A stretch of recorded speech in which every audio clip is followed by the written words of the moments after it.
वीर सावरकर।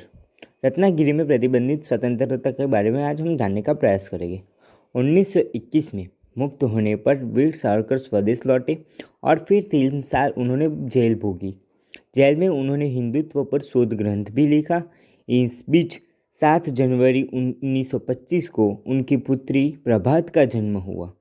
मार्च 1925 में उनकी भेंट राष्ट्रीय स्वयंसेवक संघ यानी कि RSS के संस्थापक डॉक्टर हेडगेवार से हुई। 17 मार्च 1928 को इनके बेटे विश्वास का जन्म हुआ। फरवरी 1931 में इनके प्रयासों से बम्बई में पतित पावन मंदिर की स्थापना हुई, जो सभी हिंदुओं के लिए समान रूप से खुला था। 25 फरवरी 1931 को सावरकर ने बम्बई प्रेसिडेंसी में हुए अस्पृश्यता उन्मूलन सम्मेलन की अध्यक्षता की। 1937 में वे अखिल भारतीय हिंदू महासभा के कर्णावती यानी कि हाल हम जिसे अहमदाबाद कहते हैं वहाँ पे हुए और 19वें सत्र के अध्यक्ष चुने गए, जिसके बाद वे पुनः 7 वर्षों के लिए अध्यक्ष चुने गए। 15 अप्रैल 1938 को उनके मराठी साहित्य सम्मेलन का अध्यक्ष चुना गया। 13 दिसंबर 1937 को नागपुर की एक जनसभा में उन्होंने अलग अलग पाकिस्तानी के लिए चले रहे प्रयासों को असफल करने की प्रेरणा दी।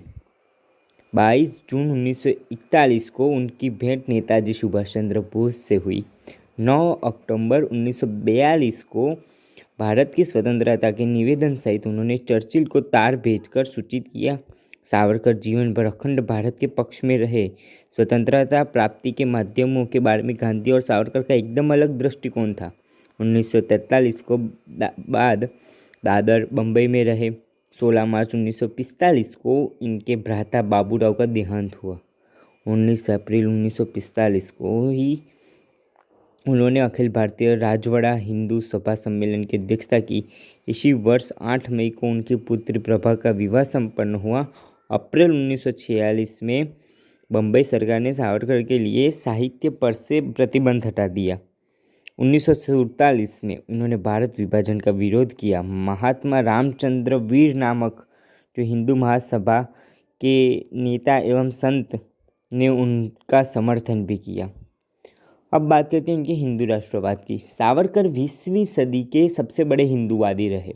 विनायक दामोदर सावरकर को बचपन से ही हिंदू शब्द को लेकर बेहद लगाव था। सावरकर ने जीवन भर हिंदी और हिंदुस्तान के लिए ही काम किया। सावरकर को 6 बार अखिल भारतीय हिंदू महासभा का राष्ट्रीय अध्यक्ष चुना गया।